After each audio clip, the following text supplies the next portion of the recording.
போன வாரத்துல என்னென்ன ஆர்டர்லாம் வந்திருக்குன்னு பார்க்கலாமா? எல்லாமே குட்டி, குட்டி ஆர்டர் தான். அது செவ்வாய்க்கிழமைக்கு பார்த்தீங்கன்னா, உளுந்து லட்டும், ஃப்ளாக்ஸ் சீட் லட்டும் ஆர்டர் வந்திருந்துச்சு. அடுத்து புதன்கிழமைக்கு வந்து சாம்பார், ரசம், பீட்ரூட் பொரியல், கேபேஜ் பொரியல். இது வந்து ஒருத்தர் ஓக்வில்லேருந்து வந்து வாங்கிட்டு போயிருந்தாங்க. அடுத்து வியாழக்கிழமை வந்து பட்டர் சிக்கன் 2 பேர் கேட்டிருந்தாங்க. அவங்க பையனுக்காக கேட்டிருந்தாங்க. பட்டர் சிக்கனும், சப்பாத்தியும் கேட்டிருந்தாங்க. தென் அடுத்த நாள் வந்து ஒரு 3 பேர் கேட்டிருந்தாங்க. பொரியல், சாம்பார், அப்புறம் ராகி பேட்டர், மீன் குழம்பு இதெல்லாம் வந்து கேட்டிருந்தாங்க. தனித்தனியா 3 பேர் கேட்டிருந்தாங்க. அப்படியே கம்பைன் பண்ணி நான் எல்லாத்துக்கும் சேர்த்து செஞ்சு குடுத்துருந்தேன். இதில வந்து நெறையா பார்த்திங்கன்னா, வெஜிடபிள்ஸ் தான் ப்ரிஃபர் பண்ணுறாங்க. பொரியல், சாம்பார் அந்த மாரி தான் நெறைய பேர் கேட்குறாங்க. அடுத்து சாட்டர்டே வந்து பிரியாணி ஆர்டர். இது வந்து ஒரு பர்த்டே பார்ட்டிக்காக தான் கேட்டிருந்தாங்க. ஆல்ரெடி அவங்க வந்து நம்மக்கிட்ட 2 தடவ வாங்கியிருந்தாங்க.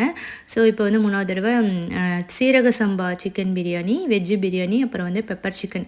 இவங்க வந்து ஸ்ரீலங்கன்ஸ். இருந்தாலும் நம்ம தமிழ்நாடு ஸ்டைல் பிரியாணி வந்து ட்ரை பண்ணணும் அப்படின்னு சொல்லிட்டு, இந்த பிரியாணி ஐட்டம்ஸ்லாம் வந்து ஆர்டர் பண்ணியிருந்தாங்க.